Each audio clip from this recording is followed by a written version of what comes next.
அன்புக்குரியவர்களே, திரு அவை என்பது ஒரு நிறுவனம் அல்ல, ஓர் இயக்கம். அது ஒவ்வொரு காலத்திலும் இயங்கிக் கொண்டிருக்கிறது.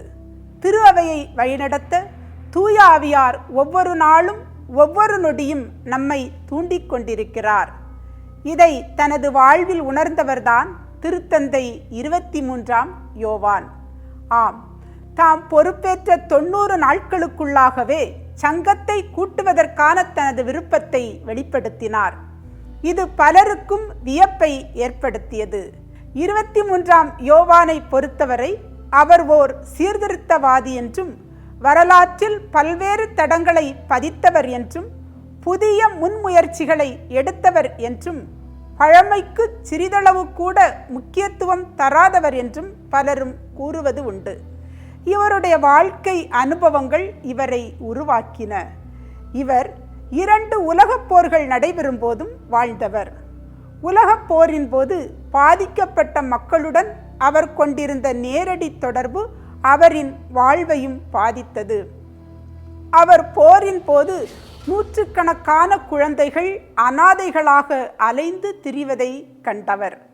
யூதர்கள் லட்சக்கணக்கில் கொல்லப்பட்டதை கேட்டு அறிந்தவர். திருத்தந்தையின் தூதுவராக, பிரதிநிதியாக, யுனெஸ்கோ அமைப்பின் நிரந்தர பார்வையாளராக செயல்பட்டவர். இவரின் பரந்துபட்ட பணி இவர் இவ்வுலகு பற்றியும் அதன் பல்வேறு பிரச்சனைகள் பற்றியும் பரந்த தெளிவான அறிவை பெறுவதற்கு துணையாய் இருந்தன. இவர் உரோமை ஆயராய் பொறுப்பேற்ற பின்பு மருத்துவமனைகளில் அனுமதிக்கப்பட்டிருந்த ஏழைகளையும் நோயாளர்களையும் சந்தித்தார். உரோமையில் இருந்த சிறைச்சாலைக்கு சென்று கைதிகளை சந்தித்தார். இவ்வாறு அவர் பெற்ற அனுபவங்கள்தான் அவர் புதிய பார்வை பெற, புதிய முன்முயற்சிகள் எடுக்க, பிளவுகளை களைந்து அமைதியான உலகம் படைக்க அவரை தூண்டின. இந்த அனுபவங்களுக்கெல்லாம் மேலாக அவரிடம் காணப்பட்ட சிறந்த பண்பு அவரிடமிருந்த திறந்த மனம் ஆகும். உலகில் ஏற்படும் மாற்றங்களுக்கேற்ப திரு அவையிலும் மாற்றம் ஏற்பட வேண்டும் என்று கருதினார்.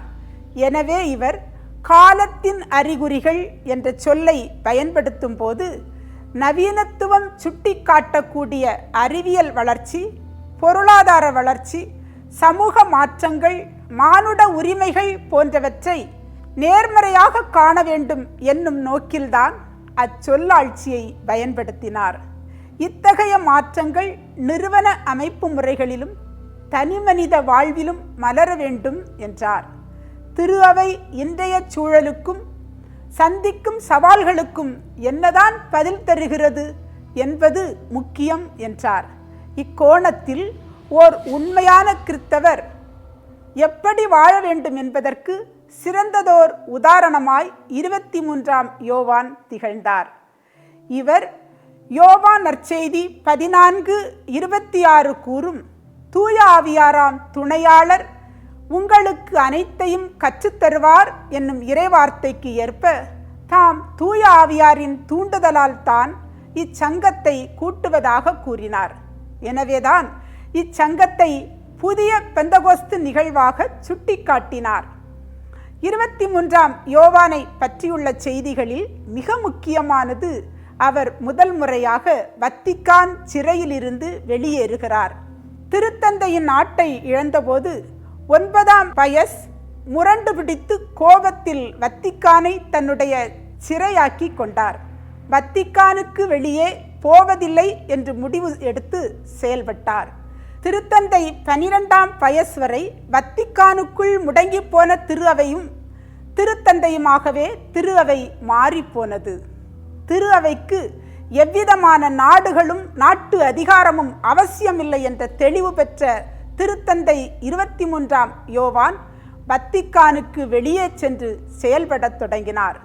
இதைத் தொடர்ந்து 6ஆம் பவுல் முதன்முறையாக பாலஸ்தீனத்திற்கு பயணம் செய்தார். இந்தியாவிற்கு பயணம் செய்தார்.